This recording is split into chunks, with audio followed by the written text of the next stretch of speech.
Good afternoon. My name is Araceli Lopez, and today I'm going to go over psychoanalytic literary theory. Psychoanalytic literary theory began to take shape in the early 19th, inspired by the work of Sigmund Freud, and the founder of psychoanalysis. Freud's key ideas about the unconscious mind, dreams, repression, and human desires laid the foundation for how people began analyzing literature through a psychological lens.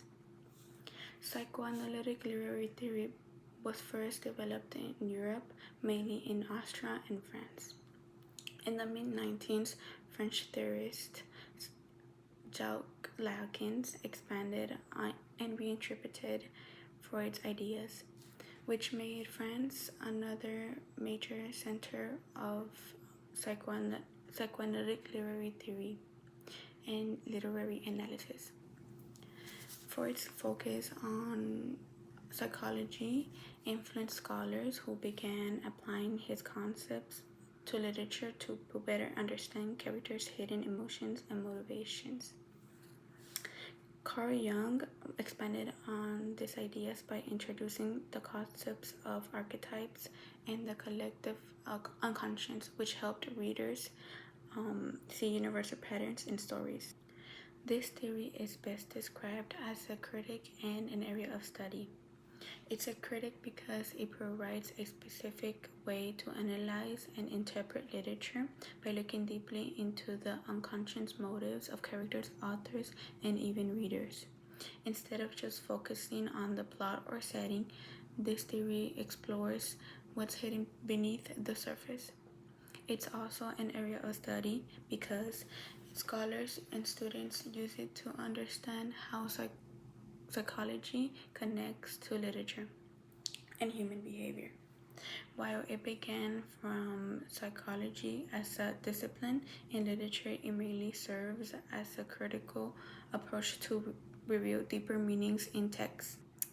The focus of this theory is to explore the unconscious thoughts, emotions, and motivations that influence the characters, authors, and readers in a story.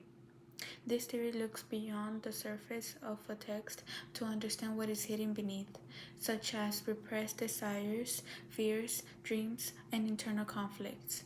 It's based on the idea that literature, like the human mind, often express feelings and thoughts that people are not fully aware of. Psychoanalytic critics use this approach to analyze how a character's behavior reflects their inner struggles, how an author's personal experiences might shape their writing, or how readers emotionally respond to a text.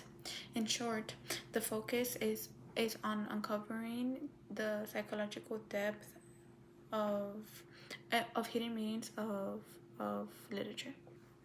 This theory is applied to literature by helping readers and critics analyze characters, authors, and themes through psychology.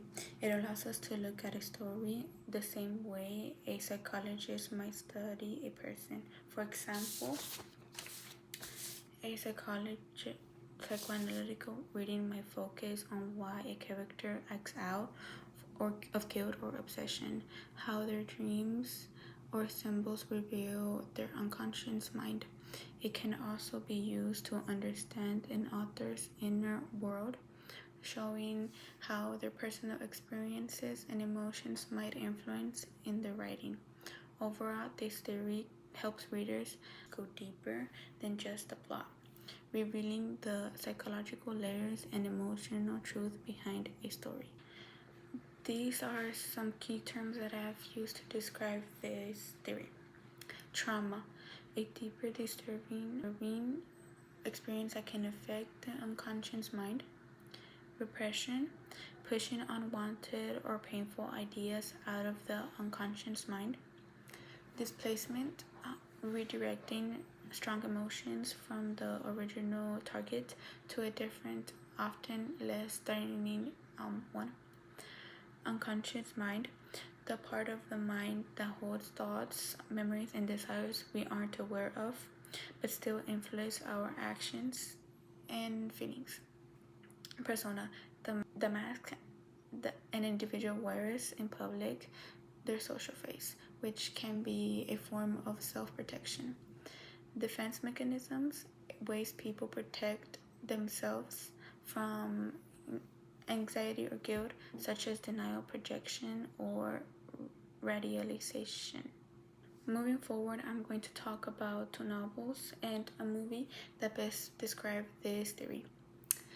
The novel The Way I Used to Be by Amber Smith best fits into psychoanalytic literary theory because it focuses on how trauma affects the mind. After Eden, the main character, experiences sexual assault, she hides her pain and starts acting out in ways she doesn't fully understand. This shows repression, one of the key terms, which means pushing away painful emotions into the unconscious mind. Her choices reflect the inner conflict between how she feels inside and how she tries to appear on the outside. A psychoanalytic point of view helps us see how her behavior comes from deeper emotional wounds that she hasn't processed yet. The next novel is one we read together, A Rose for Emily by William Faulkner. This is another strong example because it deals with denial, repression, and obsession. Emily, the main character, refuses to accept change and can't let go of the people that she loves, even after they die. From a psychoanalytic point of view, her actions show her unconscious fear of being alone and her repressed desires for control and affection. Even her old house can represent her mind closed off, decaying, and full of hidden secrets. This story shows how some people's unconscious emotions can completely control their life. Now the movie Black Swan, that I'm sure everyone's familiar with, is a great modern example for this theory. The main character, Nina, is constantly torn between being perfect and giving into her darker, more emotional side. Her struggle between the white swan and the black swan represents a battle inside her mind and between her ego and her ID, which holds her wild instincts and desires. As the pressure builds, she loses touch with reality, showing how the unconscious mind can take over when emotions are repressed for too long. The impact of psychoanalytic literary theory has been huge in the world of literature and literary studies. It changed the way people read and understand stories by showing that literature is not just about events or characters, but also about the unconscious thoughts, emotions behind. This theory made readers and critics look deeper into a character's mind to discover hidden fears, desires, and conflicts. It also helped connect psychology and literature, allowing people to study how an author's personal life or emotional struggles might appear in the writing.